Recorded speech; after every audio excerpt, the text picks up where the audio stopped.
If gold determines the fate of nations, then who truly rules Burkina Faso? For decades, the world ignored this small, landlocked country, too poor to fear, too divided to respect. But that illusion shattered the day a $15 billion deal was signed, not with the IMF, not with France, not with Washington, but with India. No tanks, no war, no regime change, just one man in military fatigues, standing across from Prime Minister Narendra Modi, pen in hand, camera lights flashing. The moment the ink dried, the ground shook, not just in Ouagadougou, but in Paris, London, and yes, in Washington, because this wasn't charity. It wasn't debt dressed as aid. It was something far more threatening to the old world order, an equal deal, oil for industry, resources for technology, security without foreign boots, partnership without colonial chains. In that room, a former French colony declared to the world, not through gunfire, but through strategy, that it would no longer beg. It would bargain for power. And the West? It didn't applaud. It fell silent. This story isn't just about energy. It's about sovereignty, about a new global order where African nations choose their partners rather than being chosen. While the United States debates sanctions and Europe redraws maps behind closed doors, India is building oil refineries, factories, and training centers on African soil. So we must ask, why India? Why now? And why does this deal have the Pentagon sweating? This is not just the rise of a new Africa. This is a direct challenge to the empire of dependency. If you still think Africa is waiting for permission to rise, think again. This is the era of new alliances, and the world is watching. If you've just joined us, don't forget to subscribe. In the next chapters, we'll reveal how one deal could shift the balance of power, not just in Africa, but across the entire global South. Hit that button. You won't want to miss what's coming next. Burkina Faso just sold oil without the dollar. The West panicked. It wasn't just the number that shocked the world, it was the terms. $15 billion not in loans, not in aid, but in direct investment. No involvement from the IMF, no strings from the World Bank. And perhaps most heretical of all, a deal not priced in US dollars. When news leaked that Burkina Faso and India were exploring rupee-franc settlements, bypassing the dollar altogether, a wave of unease swept through global markets. To the average viewer, this might seem like a technicality, but to Washington, to Wall Street, to the halls of Brussels, it was an earthquake, because for the first time, a poor African nation said, "We will trade on our own terms, not yours." This is how it began. Burkina Faso sits on untapped reserves of oil, reserves that Western firms had long dismissed as unviable without their technology and capital. But when Ibrahim Traoré came to power, he asked a dangerous question. If we have the oil and India needs it, why not deal directly? And that's exactly what they did. India agreed to invest $4 billion into exploration, extraction, and refining on Burkina soil.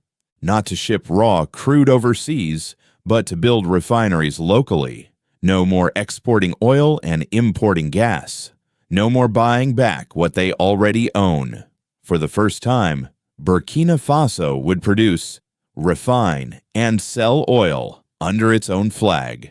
But oil was just the start. An additional $5 billion was pledged for petrochemicals and energy infrastructure, pipelines, storage hubs, processing plants. India gets the energy it needs for its fast-growing economy. Burkina Faso gets power, factories, and the means to fuel its own development. Then came steel, $3 billion for smelters and manufacturing plants, $2 billion for defense production, equipment to be built in Burkina Faso by Burkina workers. using Indian designs, not weapons for hire, not troops for rent, but a long-term transfer of knowledge and capability, something the West has withheld for decades. And finally, $1 billion for agriculture, telecoms, and training centers to ensure the nation's development is not just built on metal and oil, but on skills and minds. All of this outside the Western system. No dollar, no SWIFT, no IMF debt collector waiting at the door. And that's what made Washington nervous, because if Burkina Faso can do this, so can Mali, so can Niger, so can Ghana, Ethiopia, and beyond. If African nations stop pricing their oil, gold, and uranium in dollars, the entire financial structure of the West begins to wobble. The dollar isn't just a currency, it's a weapon, one that has controlled global trade for 80 years. By bypassing it, Burkina Faso didn't just sign an oil deal, they declared rebellion. And what's worse, for the old order, it worked. In just 6 months, new power stations lit up remote villages. Roads once dark now buzz with trucks carrying fuel and materials. Small factories opened, hiring welders, engineers, clerks. It's early. The risks are real, but the shift is undeniable. Burkina Faso is no longer just digging holes for others. They're building something. The question is, how long before someone tries to stop them? If you think this is the end of the story, think again. Because next, we uncover how this deal could reshape not just Africa's energy map, but the entire world's military alliances. France is furious. The CIA is watching. What did Traore just trigger? You could feel the tension before the headlines even hit. Within hours of the deal's announcement, Western embassies in West Africa went into high alert. French media erupted in panic. Analysts on American news channels called it deeply concerning. In Brussels, unnamed sources spoke of strategic recalibration. Behind those sterile phrases hid one thing: fear. Burkina Faso, a nation most diplomats could barely place on a map, had just made a move that cracked the foundation of Western influence in Africa, and the global South was watching. The French were the first to lash out. For over a century, France controlled the veins of West Africa, its gold, its uranium, its oil, through a mix of military bases, puppet regimes, and financial handcuffs. The CFA franc, still pegged to the euro, remains a relic of colonial domination. But this India-Burkina Faso pact threatened to blow all that up. No Western banks, no French corporations in the deal, no sweet kickbacks for Parisian elites, just two sovereign nations bypassing the empire and daring others to follow. Soon, French officials began to question the legitimacy of Traoré's government. Leaked memos suggested instability and unreliable partners. Suddenly, the narrative flipped. Burkina Faso, once too irrelevant to matter, was now too dangerous to be trusted. It didn't stop there. In Washington, the State Department's tone shifted from silence to suspicion. Think tanks published warnings about India's growing influence in Francophone Africa. Some accused Traoré of inviting geopolitical instability. But let's call it what it really is: losing control. Because for decades, the West controlled Africa's resources not with tanks, but with contracts, debt, and silence. When a nation broke ranks, they were destabilized, sanctioned, replaced. But Traoré wasn't playing by those rules. His defiance triggered a chain reaction. In Mali, officials began negotiating a similar deal with India. In Niger, local leaders cited Burkina Faso's move as a model. Even in Senegal, whispers of post-dollar trade reached parliamentary halls. The West saw it coming, and they didn't like what they saw. And then came the intelligence reports. According to multiple sources, intelligence agencies across Europe and the United States began ramping up surveillance of Burkina Faso's military leadership. Concerns were raised over foreign influence, paramilitary training, and regional destabilization. Let's translate that. They're scared this thing might work. What if India builds not just factories, but loyalty? What if these African states become energy partners, not clients? What if the global South doesn't need Western permission anymore? From Paris to Washington, one question haunts every briefing room. If they no longer fear us, how do we control them? Because for the first time, the playbook is failing. No economic threats, no debt traps, no regime change. Yet, just silence and scrambling. And all the while, Traore speaks not in whispers, but with declarations. We are no longer beggars. We are builders, and we choose our partners. This isn't just geopolitics. This is psychological warfare. The message isn't just to India or France or America. It's to every forgotten nation that's been told to wait its turn. Don't wait. Choose. Act. Break the cycle. Burkina Faso may not have missiles or satellites, but today, they have something far more dangerous, a working model. And that terrifies the empires of yesterday. What happens next? The pressure is building. The world is watching, because when France gets angry and the CIA starts circling, you know something big is coming.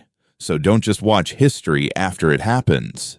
Be here as it unfolds. Subscribe now, and in the next chapter, we reveal how this deal is shaking villages, changing schools, and testing the soul of a nation. This story is far from over, and you won't want to miss what's next. Where's the money, Captain?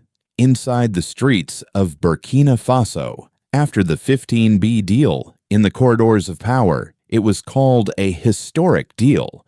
In Western media, it was framed as a geopolitical shakeup. But in the markets of Ouagadougou, the question was more blunt. Where's the money, Captain? Because while global headlines celebrated a $15 billion pact, the average Burkinabe wasn't reading the Financial Times. They were scanning the price of onions, the cost of fuel, the flicker of power lines that still went dark by nightfall. At first, there was hope, tangible, electric. In Kaya, construction crews broke ground on what was promised to be the country's largest refinery. In Bobo Dioulasso, roads were repaved near a new training center funded by Indian tech firms. Young men lined up, resumes in hand, not for a plane ticket to France, but for welding jobs, IT classes, telecom training.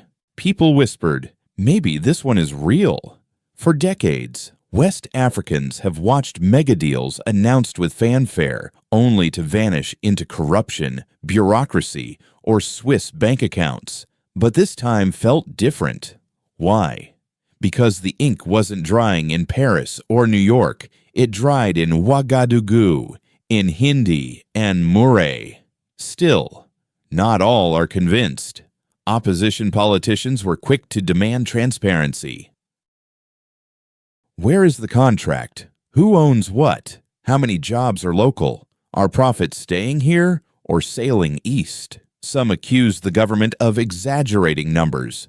Others feared this was simply India replacing France, not ending dependency, just changing masters. And in the villages, where internet is slow and politics feel distant, people ask simpler questions. Will this put food on my table? Will my son get a job?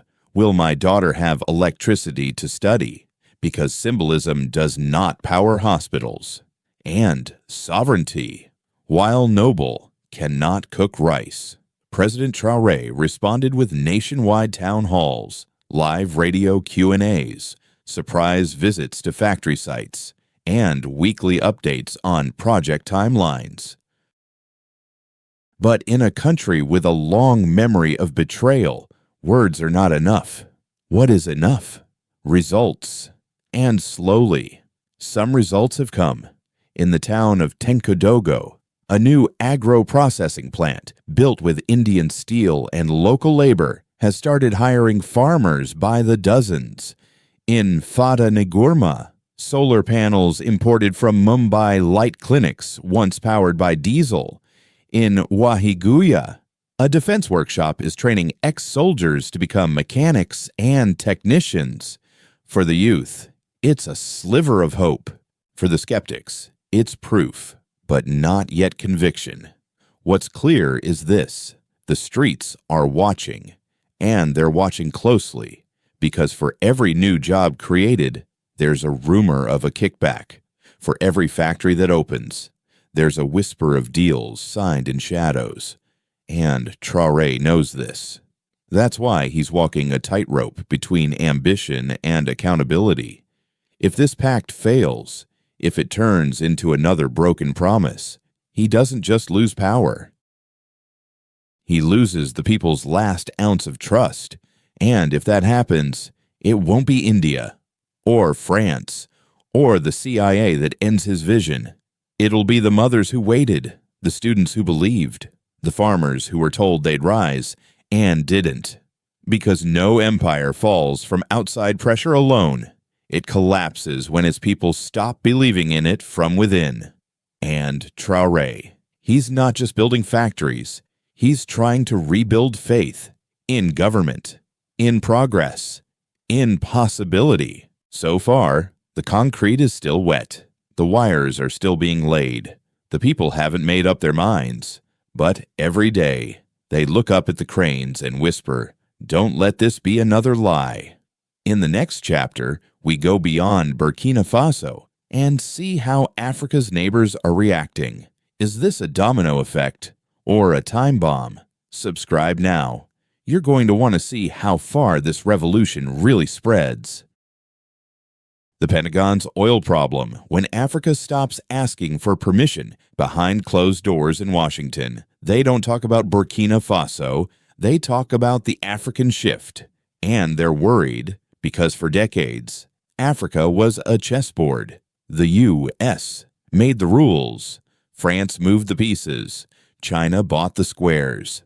But now, a new player has entered the game, and he's flipping the board. Traore didn't just sign a contract. He sent a message. Africa doesn't need permission anymore. That message echoed far beyond Ouagadougou. In the Pentagon, analysts flagged the India-Burkina Faso pact not for its size, but its independence. No NATO involvement, no IMF oversight, no military bases in exchange for development, just oil for steel, energy for factories, training for respect. And that's the real threat, not tanks, but an idea that a landlocked country in West Africa could reject U.S. influence and still thrive. U.S. Intelligence reports have begun monitoring similar murmurs in Niger, Ghana, and even the Horn of Africa. Talks of alternate currencies, trade routes that don't pass through U.S.-approved banks, military alliances built on production, not protection. To American policymakers raised on Cold War blueprints, this feels dangerously unfamiliar. They're not worried Burkina Faso will become hostile. They're worried it will become free. Meanwhile, in Europe, especially Paris, the panic is more emotional. France views West Africa not just as a region, but as a legacy. To lose it to India, a double humiliation geopolitically and symbolically.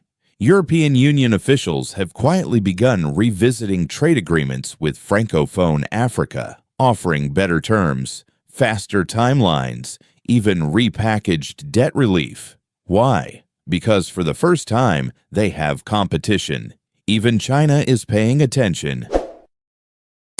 Beijing has long dominated Africa's infrastructure playbook, but where China builds railways, India is building relationships. where China lends, India invests. And that nuance is powerful.